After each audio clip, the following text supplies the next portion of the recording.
Alright guys, so I'm making this video, and basically we'll just be talking about a little bit how history is so very much important for, politics and for, establishing a good worldview, which I think is, a very important thing in life. So, first thing to get off the bat is just why history is important, and then we'll move on to how we can use it in certain circumstances and policies or ideas. And I think it's important that we realize that every society has always had a very high view of history through traditionalism, and this is seen more so on the right, but all societies have seen the past as somewhat glorious, right? That's like, there's certain views of history where some societies see it as going forwards towards progress, or they needed to stagnate, and that's traditionalism, or a form of traditionalism. But I think there's a good synthesis you should have. But to start it off, why history is important, I think it's important to understand that politics that we have today are not just made up, and they're not just guesses or random theories. These are like formalized ideas or ideologies that have been manufactured through through looking at history and looking at the cycles of civilization. So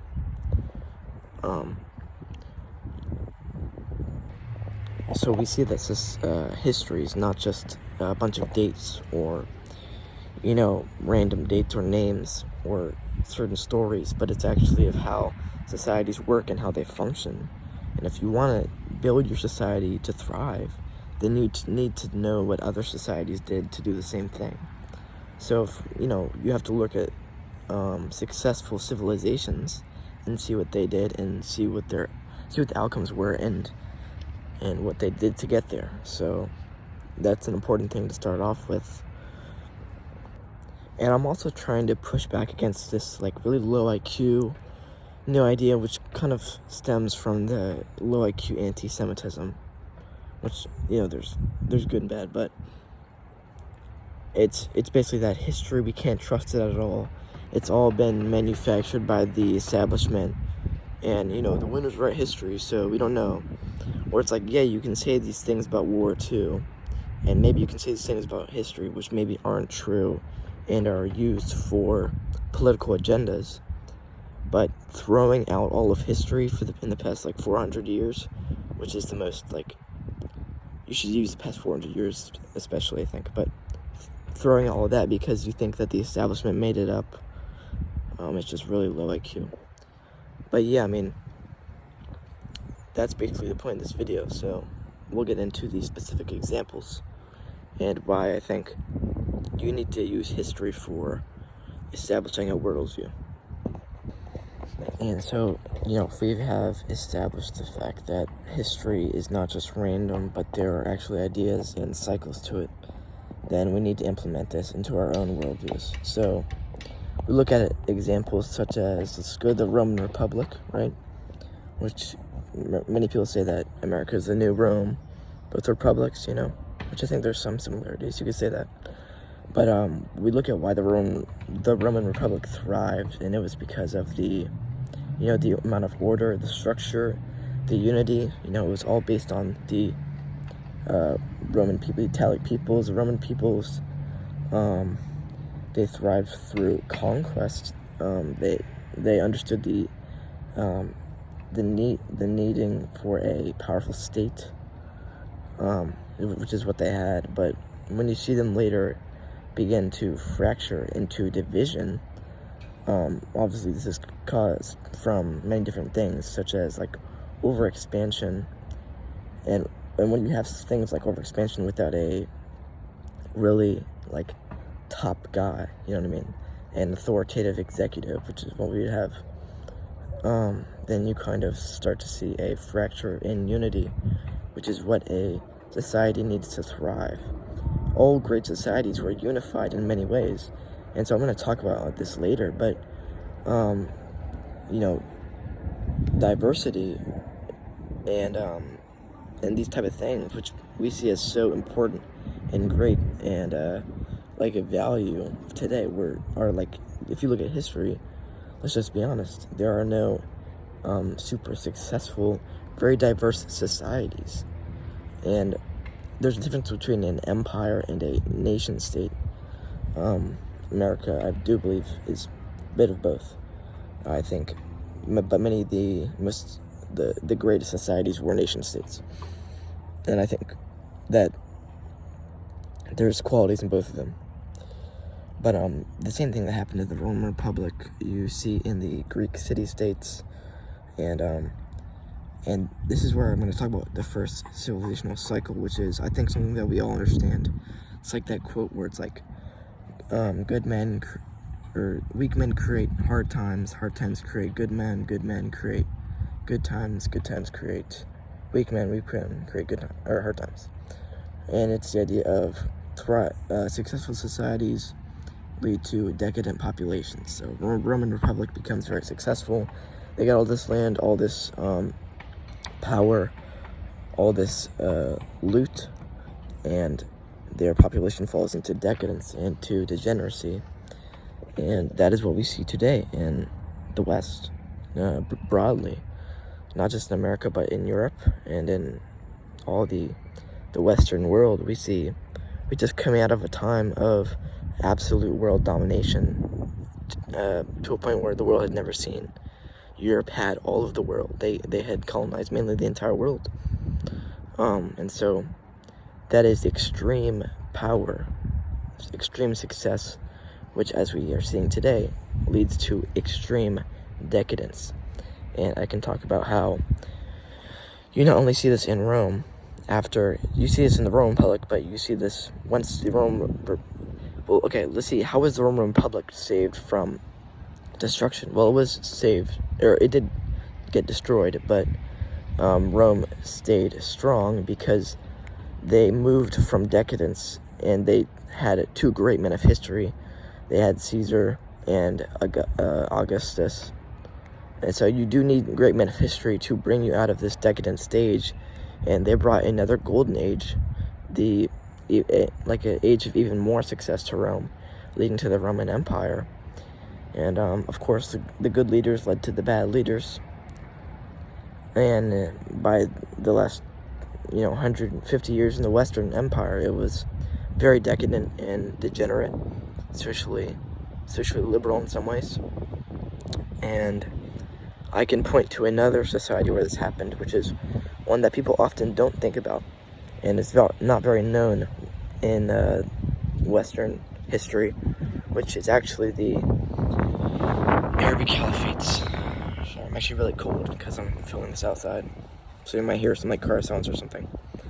But the Arab Caliphates, obviously they swept through the Middle East, North Africa, they got into Spain, so all that, even Central Asia. So they had an unprecedented, probably the fastest growing empire in history besides Alexander. And they conquered the known world. They had, besides Mediterranean Europe, which they had Spain, so they had some of it.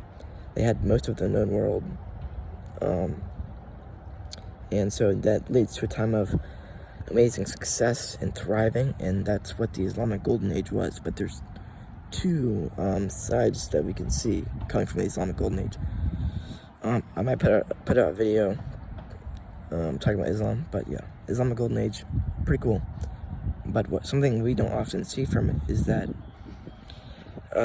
it led to a very socially liberal, morally degenerate time.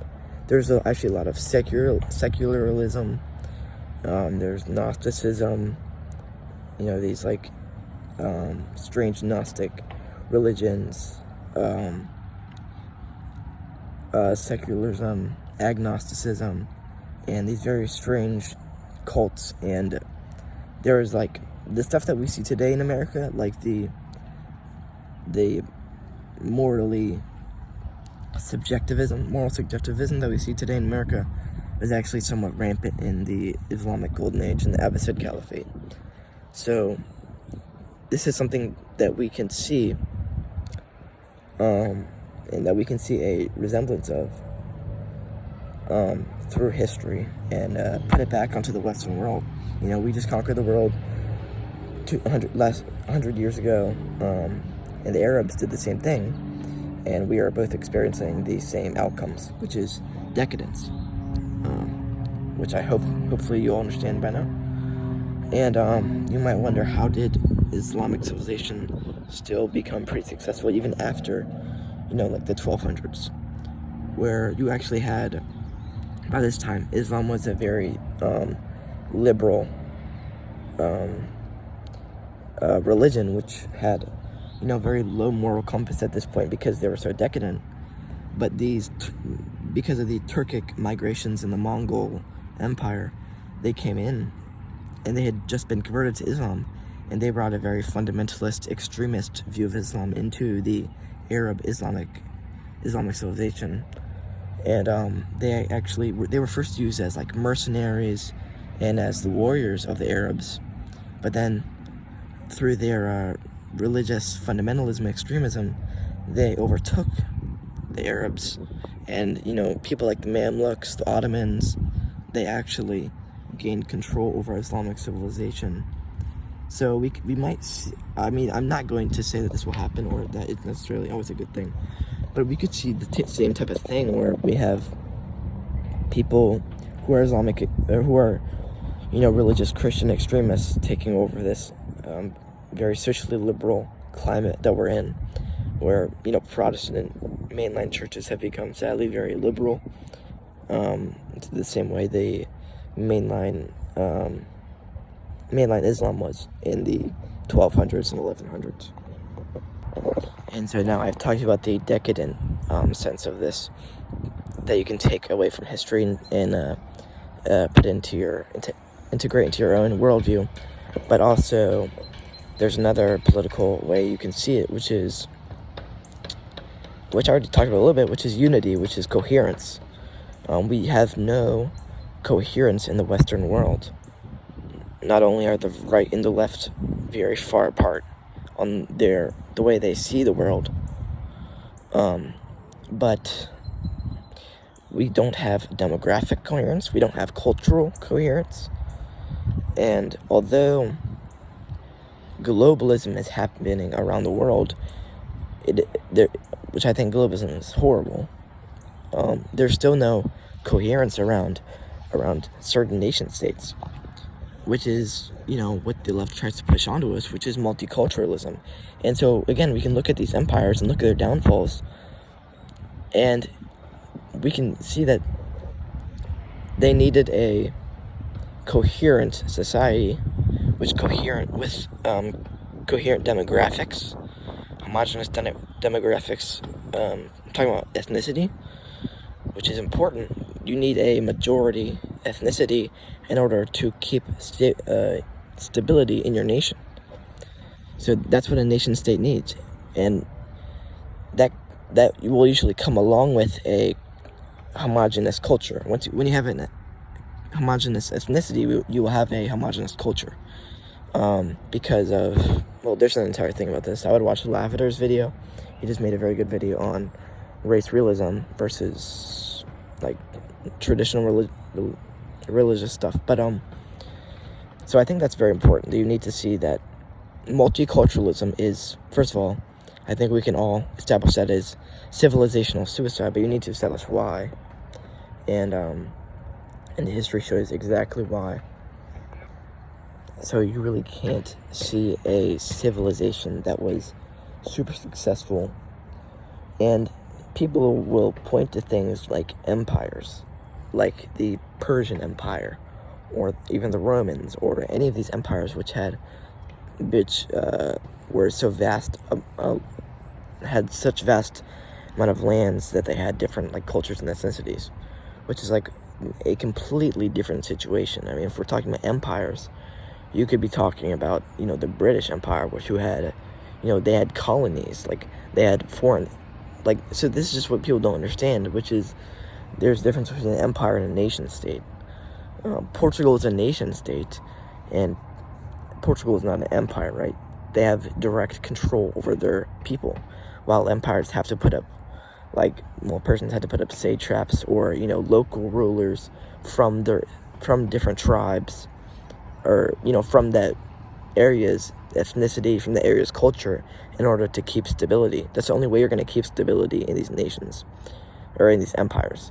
And again, you have to use huge amounts of force. Obviously, I think you understand that. But so it's completely whack to try and like act like nation states and empires are the same thing, which they're not at all, and that wouldn't work in the modern world. I don't believe. But I think we all understand that multiculturalism and race communism is just bad, and inherently bad, and retarded. So next, I think I'll talk about a little bit last thing, which will be hierarchy, and that history proves that. Well, first of all, I think if you're somewhat smart today, if you can somewhat think for yourself, you can just see that the average person is retarded. Let's just be honest. The average person is stupid. If you look at history, that's clear. Average person is stupid. The average person does nothing. And so it's this very Marxist idea of history that the masses are what makes history and what makes progress grow. When no, I subscribe to the great man view of history, where it is great men of history that actually progress history, and that lead it upon how it works. Like, how many legionaries make up a Caesar? You know, how many soldiers make up a Napoleon? How many philosophers make up a Nietzsche? Or scientists make up a Isaac Newton? Right? Great men of history are what progress it. It is not the masses. It's not the proletariats, okay? It's the aristocracy. It's the intellectuals. It's the warrior kings. So I believe that hierarchy is necessary. And I think that's definitely proven through history. All historical governments were built upon hierarchical foundations. They're autocratic.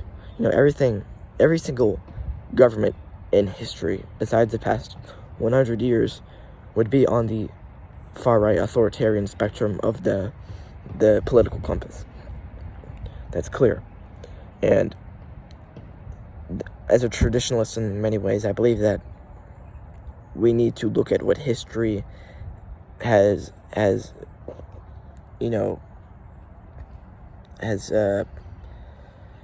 preserved, and we need to see how that has brought us here. If there are things that have brought us here and that have worked, then maybe we should implement those and not just go to this utopian idea, because I'm a huge proponent against utopian ideologies like Marxism, or I think even libertarianism, where I think they're just stupid, because they're trying to create something that's never been done and that will never happen, because this is just how history works, okay? You can't have no hierarchy to stop people. You have to have a state, you have to have enforcement, and you have to have an authority above you. And I believe as a Christian that is very needed. The state is very important, but also I do think that religion should have a play, for sure. But yeah, I think this was, I don't know how long this video will be, but this is my first video. I'm just rambling. I don't know, it's probably gonna be pretty low quality. I'm not an editor at all, so I don't know who's gonna watch it. Hopefully, if you have seen my posts, you might see this video. But yeah, I'll see y'all. But I will hopefully make more. If this one gets like 3 views, I'll probably make more. Alright, see ya.